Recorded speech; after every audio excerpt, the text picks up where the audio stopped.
శ్రీశ్రీ యొక్క రిలవెన్స్, ప్రాసంగికత అది అది చెరిగిపోతుంది. అది నిరంతరం తెలుగు సాహిత్యం ఉన్నంతకాలమే కాదు, మానవ సమాజంలో సంఘర్షణ, జీవితము ఏమిటి, జీవితం ఇలా ఎందుకుంది అనే ఒక నిజమైనటువంటి ఆలోచన, వివేచన చేసేటటువంటి వాళ్ళకి శ్రీశ్రీ తప్పనిసరిగా అవసరపడతాడు.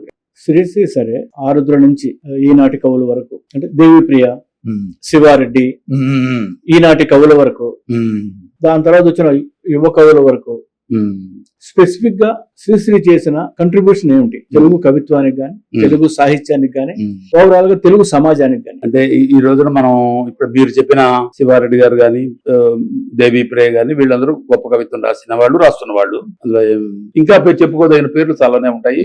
ఇప్పుడు వర్తమాన కవులు కూడా బాగా రాస్తున్న వాళ్ళు ఉన్నారు. అయితే వీళ్ళందరికీ దారి వేసిన వాడు శ్రీశ్రీ, దారి చేసిన వాడు.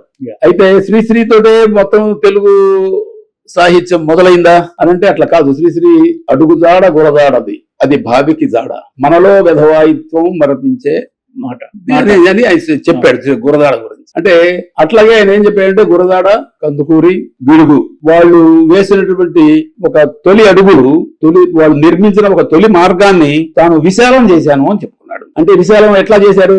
వాళ్ళు అప్పటికి ఒక ప్రజాస్వామిక ప్రజాతంత్ర చైతన్యంతో కొన్ని సంస్కరణలు రావాలి, సంఘం బాగాలేదు అనేటటువంటి ఒక దృక్పథంతో వాళ్ళు గొప్ప కవిత్వం, గొప్ప సాహిత్యం సృష్టించిన వాళ్ళే వాళ్ళు. శ్రీశ్రీ కాలం వచ్చేటప్పటికి సోవియట్ యూనియన్ లో, రష్యాలో విప్లవం జరిగింది. మరి తెలుగునాట మార్క్సిజం యొక్క ప్రభావం వచ్చింది. ఈయన కూడా మొదట్లో విశ్వనాథ సత్యనారాయణ ప్రభావంతో కవిత్వం రాశాడు, కృష్ణశాస్త్రి ప్రభావంతో కవిత్వం రాశాడు.